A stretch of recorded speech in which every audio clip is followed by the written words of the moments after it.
The arts facility may not allow one kind of art performance. An Ohio University student speaks out after his father was one of the officers injured in a standoff. And in sports, a longtime Ohio football staff member announces his retirement. Newswatch starts right now.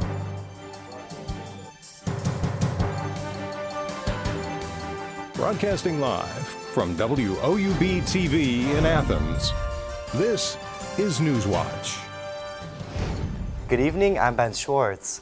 Bolo J is an activist and event promoter and spoke to City Council about explicit bias while dealing with Arts West on a contract for a proposed show.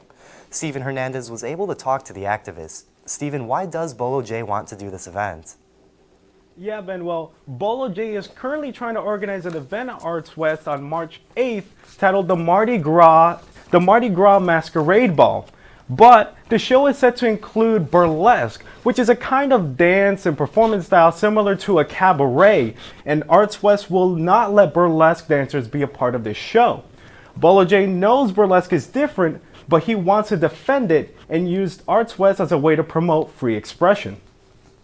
Art form, it's dance, it's art forms put together. Burlesque is affirmation of your body through dance and jazz and music and so many different collections of art. It's a new age art, and there's not going to be people in this community who are going to like this show, but that's not my care.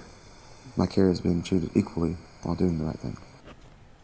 Now, after the interview, Bolo J said, I talked about plans to meet with Mayor Steve Patterson and talk about the show. I spoke to Steve Patterson last night after City Council, and he said that he had no problems with a burlesque or anything about the show whatsoever. But whether there's burlesque or not, Bolo J says that the show definitely will go on. Thank you, Stephen.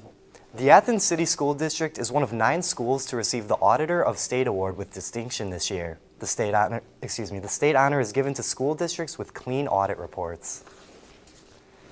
Committee members are already weighing in on designs for new school buildings in Athens.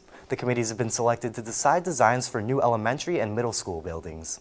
The committees for the 2 elementary school buildings that will house grades 4 through 6 and pre-kindergarten through grade 3 have 90 committee members, while the middle school committee has 18.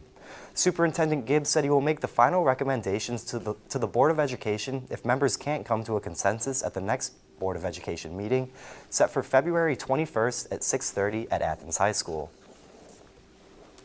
Next week on February 14th, Ohio is celebrating Ohio Loves Transit Day, along with Valentine's Day. Athens Public Transit will be free for all riders on all routes. In 2018, the program provided over 500,000 rides in the community. That was a 16% increase from 2017. Ohio is getting more than $83 million to repair damaged roads and bridges. The U.S. Department of Transportation announced today 34 states will receive emergency relief funding. It's for damage caused to infrastructure by natural disasters, like flooding. West Virginia will receive more than $15 million, and Kentucky will get more than $7 million. A long-time journalism program is officially moved from The Ohio State University to Ohio University. The Clippinger program in public affairs journalism has trained thousands of reporters over the years. An endowment of more than $5 million will be transferred to OU. The program will host 22 journalists from around the world in Athens in April.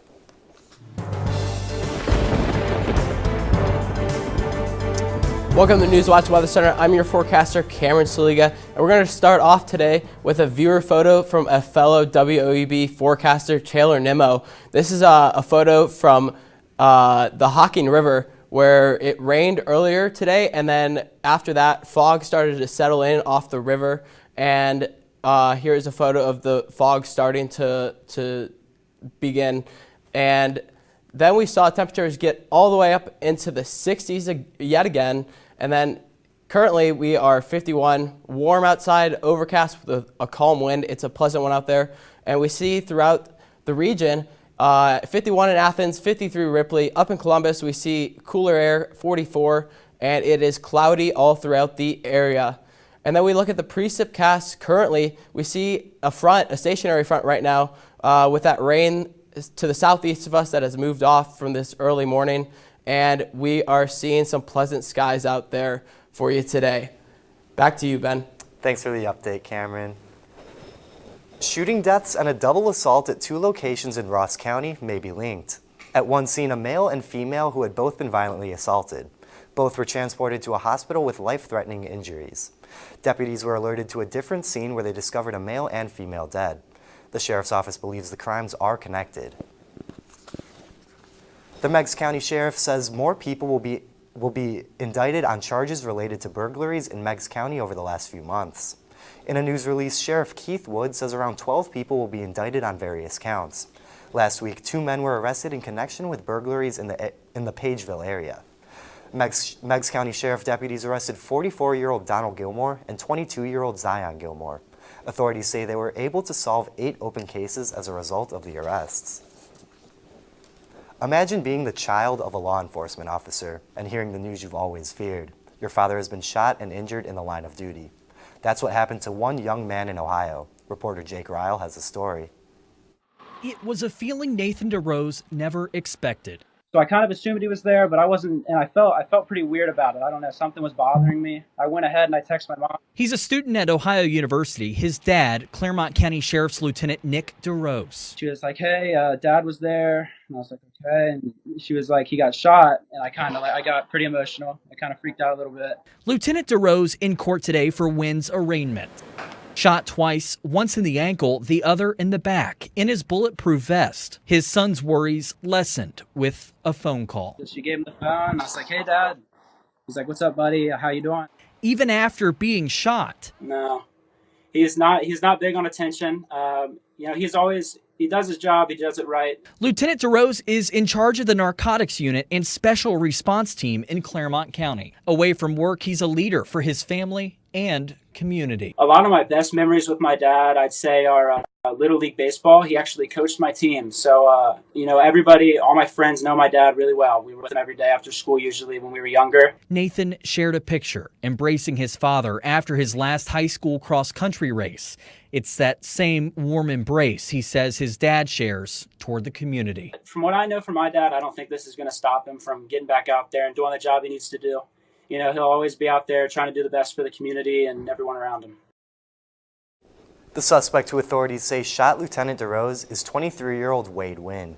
Wynn is also accused in the shooting death of Detective Bill Brewer, a 20-year veteran of the Claremont County Sheriff's Office. Wynn has been charged with aggravated murder and attempted aggravated murder. The state does intend to seek the death penalty in the case.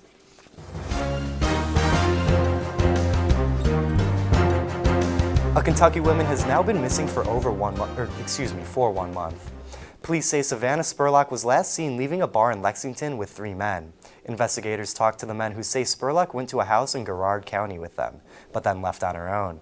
Several agencies and volunteers have been working to help bring the family answers. We don't give up hope until we discover something otherwise, and as of right now, we have not discovered anything that would say that there's not the possibility that she's still alive. Search teams have been looking for clues in Garrard County, and police executed a search warrant at a home there about 2 weeks ago. Police are still trying to locate Spurlock's cell phone. Akron City will be reopening its police training academy. Officials say it hopes to attract more recruits and build a more diverse police department. Cleveland.com says the basic training academy closed in 2008. Police cadets previously trained unpaid for 24 weeks at academies in other communities. Recruits will now make over $26 an hour during police training. The West Virginia Supreme Court has new administrative policies. This comes after an impeachment scandal last year. The police addressed state-owned computer systems, the use of purchasing cards, court-owned assets, and court travel and accounting practices. 4 justices were impeached in August over questions involving lavish offices. Some of the justices were accused of abusing their authority by failing to rein in excessive spending. West Virginia revenue collections are lower than tax estimates for the first time in 10 months. Governor Jim Justice says collections were $3 million. Justice blames it on weaker than anticipated monthly personal income tax collections. A complex education bill opposed by teachers' unions is heading to the West Virginia House of Delegates. The Senate approved the bill yesterday. However, Governor Jim Justice vowed to veto it. The bill includes teacher pay raises and a plan to open charter schools. The bill would also establish savings accounts for families to pay for private school and require teachers to sign off annually on union dues. The teachers' unions plan statewide votes in the coming week to authorize a strike if necessary. The State of the Union is tonight. We'll preview the address on Newswatch.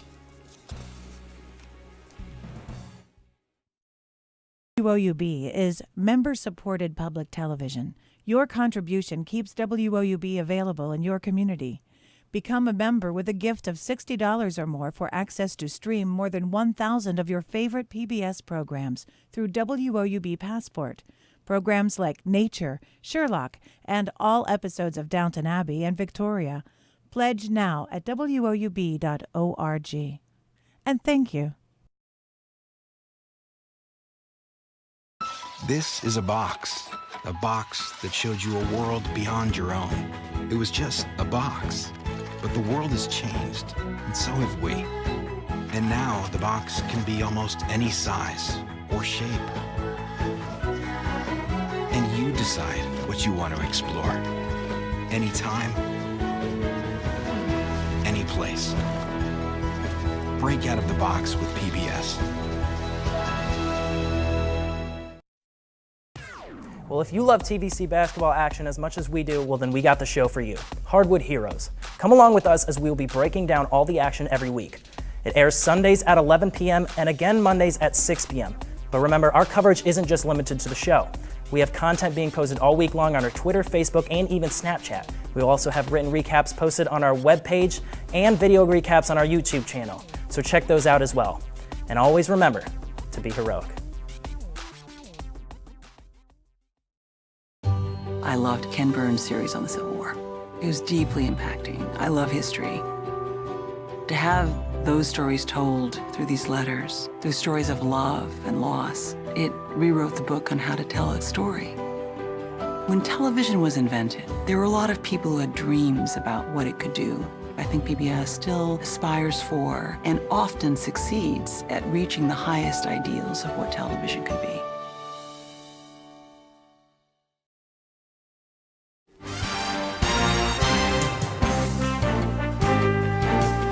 President Trump is preparing to deliver his second State of the Union address this evening. He'll face a very different audience on Capitol Hill. Nancy Pelosi and the Democrats control the House chamber this time, and the president has also been facing challenges from his own Republican Party on key foreign policy issues. Karen Kafa is on Capitol Hill with a look at what to expect tonight.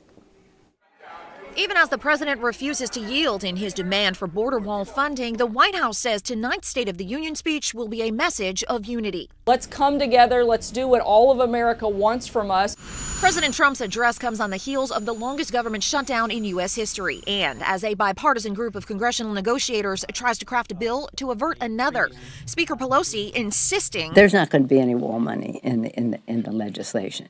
President Trump publicly speculating he may declare a national emergency to get it. I don't want to say, but you'll hear the State of the Union and then you'll see what happens right after the State of the Union, okay? The president has faced recent pushback within his own party on the idea of declaring a national emergency rather than accepting the congressional plan. I'm for whatever works, which means avoiding a shutdown and avoiding the president feeling he should declare a national emergency. And on the foreign policy front, last week, Senate Majority Leader Mitch McConnell spearheaded a rebuke of Trump's plans to withdraw U.S. troops from Syria and Afghanistan. The motion is agreed to. Tonight, Trump is expected to address his plans for ending various conflicts abroad. Also, the turbulent situation in Venezuela and trade with China. He's also teased a possible announcement of a date for a follow-up summit with North Korean leader Kim Jong-un. On Capitol Hill, I'm Karen Kafa. Stacey Abrams will give the Democratic response to the speech. She narrowly lost the Georgia governor race this past election. Federal prosecutors in New York are looking into President Trump's inaugural committee donations. Prosecutors subpoenaed Donald Trump's inaugural committee today. The Manhattan U.S. Attorney's Office is demanding the committee turn over documents related to donors, vendors, and finances. It includes anything related to the possibility of donations made by foreign nationals. One state looks to ban cigarettes, at least until they get to a very old age. That story's still ahead. Hopefully you took advantage of the warm weather the past few days. There's rain in the forecast, but when? Find out in my full weather. WOUB is member-supported public television. Your contribution keeps WOUB available in your community. Become a member with a gift of $60 or more for access to stream more than 1,000 of your favorite PBS programs through WOUB Passport. Programs like Nature, Sherlock, and all episodes of Downton Abbey and Victoria. Pledge now at woub.org. And thank you. Well, if you love TVC basketball action as much as we do, well, then we got the show for you. Hardwood Heroes. Come along with us as we will be breaking down all the action every week. It airs Sundays at 11 p.m. and again Mondays at 6 p.m. But remember, our coverage isn't just limited to the show. We have content being posted all week long on our Twitter, Facebook, and even Snapchat. We will also have written recaps posted on our webpage and video recaps on our YouTube channel. So check those out as well. And always remember to be heroic.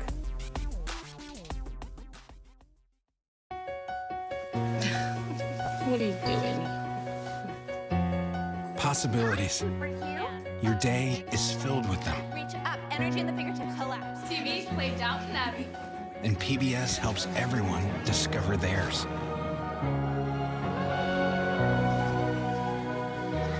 Anytime, anywhere. Up in the sky, you can see it. PBS, we're with you for life. PBS had a special on Pearl Harbor, and once Landon started watching the show about the Arizona, he completely became fascinated. That's Donald Stratton, and that's me. And then his Christmas wish this year was to meet Donald Stratton, one of the survivors from the Arizona. So good to see you, buddy. Everything that Landon has learned from PBS, it's immeasurable. This is for you. Thank you, big guy. He is living proof of the effect that PBS has had on his life.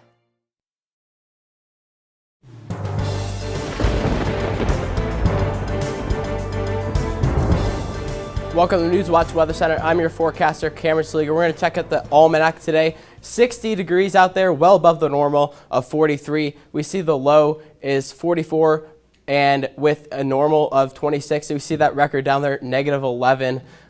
We just experienced that last week. And then we see the record for high is 69 in 1986. So we are not close to, we're not at that point yet. We see tonight in Athens, 44 degrees. There's a chance of rain late in the night. Mild temperatures tonight. Winds are going to be calm with an overcast night as we have continued to see the overcast weather. Overnight, we're going to see 47 to start off at 8 p.m. Cloudy skies. There's a slight chance of rain, and then we're going to dip down to 44 by midnight with a 10% chance of seeing some rain. And then by 4 a.m. it's going to be 46 degrees as we see that temp move up. But there is an increased chance of rain around 40% with overcast skies. We see the overnight lows, Newark 41, 42 in New Lexington, 44 down in Athens, down in Ripley 48, and Ironton we're going to see 50 degrees with cloudy skies across the area tonight. And then we look at precipcast. Tonight we see that warm front as it is approaching, and then we see that rain behind it. That is what it will be moving into the area later tonight and into tomorrow morning with a chance of rain late tonight. Tomorrow at the bus stop, you're going to need some umbrellas. It's going to be 48 degrees, mild with a chance of rain. And the rain will be coming down pretty hard with winds that are going to be calm. As we check out the morning commute at 7 a.m., we're going to start off with a 70% chance of rain, 47 degrees, and it's going to continue to be cloudy. And when we start to get down to 8 a.m., there's an increased chance of rain at 48 with cloudy skies. And then by 9 a.m., we should be seeing rain with 50 degrees our temperature and cloudy skies. As we check out tomorrow, 61.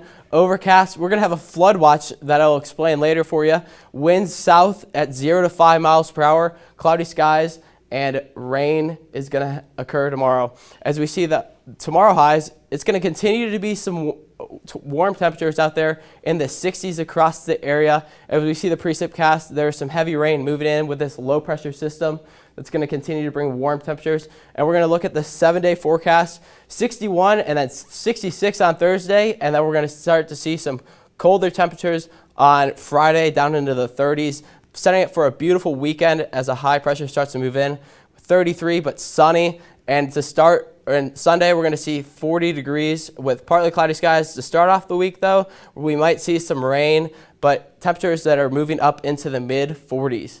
Over to you. Thank you, Cameron. Measles infections are continuing to pop up across the nation. In at least 10 states, a public health officer in Washington says the outbreak is not only endangering to the health of the community, but it's also hurting the health department's resources. Reed Bignon has more. Any case of measles is an outbreak. The measles outbreak in Clark County, Washington has prompted a state of emergency. It already is out of hand. I've been a public health official for about 30 years.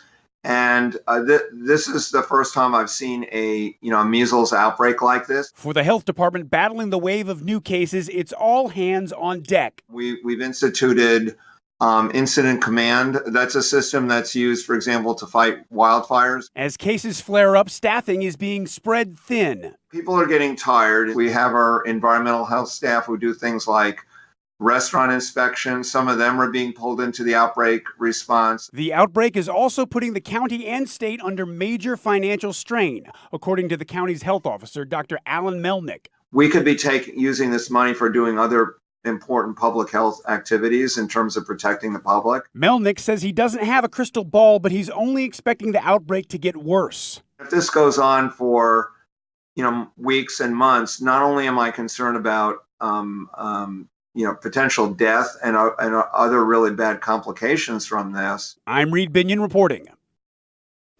States with measles cases include Texas, California, Colorado, Connecticut, Georgia, Illinois, New York, and Oregon. Lawmakers in Hawaii want to ban cigarettes in the state, but there's one exception they have in mind. People over 100 years old could bypass the ban. The current legal smoking age in Hawaii is 21. New age limits would only apply to cigarettes and not e-cigarettes, cigars, or chewing tobacco. Tourists would also still be able to bring cigarettes into the state. Hello everybody, I'm Brian Kerp. Coming up in sports, the Vinton County Lady Vikings were trying to take home another TVC Ohio crown. And right after the break, some Ohio football news. There were changes to Frank Solich's coaching staff today. Find out those changes up next on Newswatch. And here's a look at what's coming up tonight on your public television station.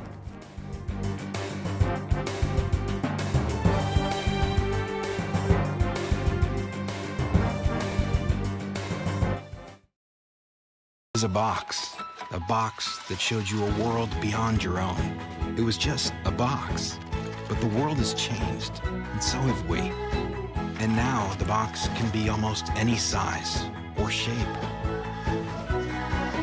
And you decide what you want to explore. Anytime, any place. Break out of the box with PBS.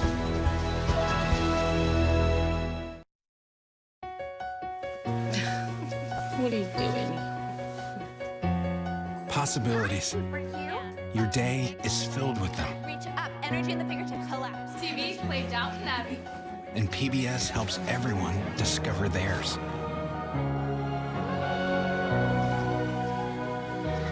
Anytime, anywhere. Up in the sky, you can see it.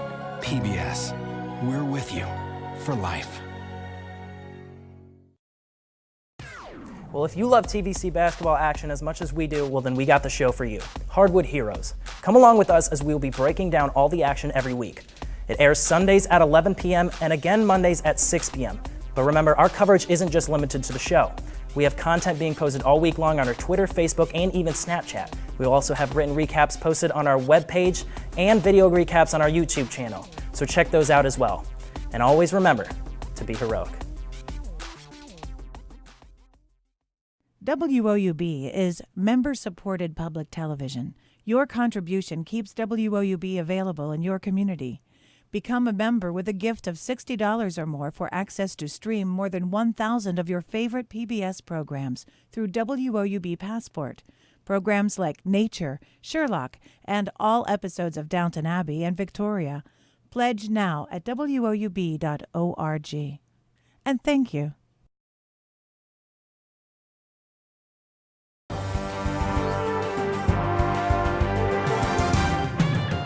Welcome back, I'm Brian Kerp. Maybe February, but there's still some Ohio football news. Earlier today, Bobcats defensive coordinator Jimmy Burrow announced his retirement after 14 seasons with the program. Burrow served as a defensive coordinator since Frank Solch's arrival in 2005. During his tenure at Ohio, the Bobcats produced 41 All-MAC selections and a pair of All-American cornerbacks. Additionally, 6 defensive players have been selected in the NFL draft. Solich announced that linebackers coach Ron Collins has been promoted to defensive coordinator. Now on to Ohio women's basketball. By defeating Ball State this past Saturday, the Bobcats are back at the top of the MAC East Division. Ohio has played one more conference game than any other team in the division. They lost to second-place Miami last week, but they still have a meeting out in Oxford on March 6th. Ohio will also face Buffalo. That game is in 2 weeks and is shaping up to be a big one. The Bobcats also have a road game against Kent State scheduled for February 23rd. The only team in the division Ohio hasn't faced yet, the Akron Zips. The Bobcats will finally face Akron tomorrow night from inside the Convo. Even though the Zips are 3-5 in conference, they do have some potential of playing some good offense. They're running a continuity offense that they're very comfortable with. They'll move a lot. They won't be stagnant. There's going to be a lot of movement, ball movement, player movement, and so trying to disrupt that in some capacity. They've had their guards have given us trouble here last year. Sufchek shot it well. Shayna Harmon, I think, had a career high here last year. While the women's team is at the top of the division, the men's team is at the bottom of the division standings. Ohio has not won a game against an East Division team. Their wins have come against Ball State, that defeated the Cardinals twice, and Western Michigan.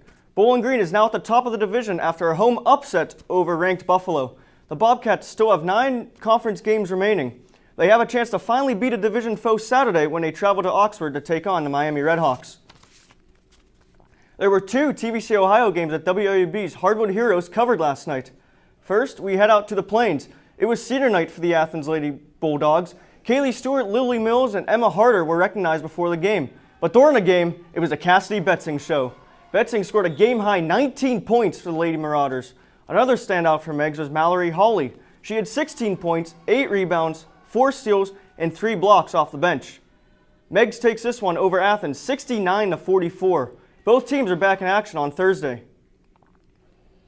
The first place and undefeated Vinton County Lady Vikings were also in action against River Valley. Early in the game, Vinton County forces a turnover and then hands it off to Morgan Bentley, and she does the rest.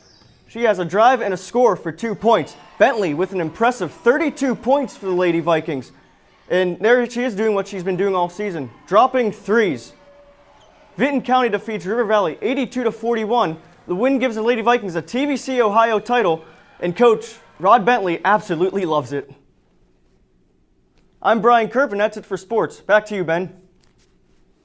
Thank you, Brian. This week, red packets of money will change hands, and dragon dances will roar through the streets. People around the world are celebrating the Chinese New Year. This is the year of the pig. In China, the festivities are known as Spring Festival or the Lunar New Year. Now let's head over to Cameron for some final weather. Thank you, Ben. And we're going to see rainfall moving into the area starting tonight, and we're going to see a flood watch from 12 p.m. tomorrow until 1 p.m. Thursday, and we're going to actually see that extended or shortened up in Columbus to 7 a.m. on Thursday. There's going to be heavy rainfall overnight tonight and tomorrow night, and we are going to see this rainfall right here is the heavy rainfall that I am talking about. It'll be moving into the area tomorrow, and then we will start to see it move, and this really dark color is the very heavy color, and it could move north or south around 20 miles depending on where the low starts to move. And so just a warning, turn around and don't drown if there are roadways flooded. Back to you, Ben. Thank you, Cameron. And that does it for our broadcast this evening. Thanks for watching. I'm Ben Schwartz. Stay tuned for the PBS NewsHour coming up next. And remember, you can find the latest news anytime at WHB.org.